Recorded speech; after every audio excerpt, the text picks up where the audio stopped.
आज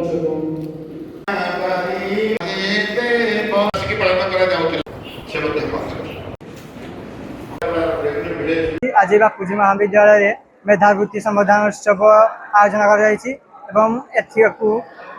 मत संवर्धन करने डक बहुत छात्र छात्री मान प्रेरणार उत्स हो पारी। आगामी भविष्य में टीचर हाँपाई आशा करीचर भविष्य गठन में सहायक होवार आशा रखी। आज मु निजको बहुत गर्वित माने करुच्ची बापूजी महाविद्यालय प्रांगण रे आमर अखिल भारतीय विद्यार्थी परिषद छात्र संगठन तरफ छेंडीपदार समस्त कृतकार्य जो माने होइतिबा मेधावी छात्र छात्री मान को सम्मानित करागला।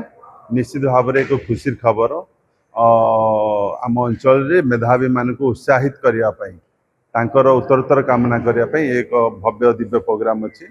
मो छात्र संगठन अखिल भारतीय विद्यार्थी परिषद समस्त सदस्य मान को अशेष अशेष धन्यवाद।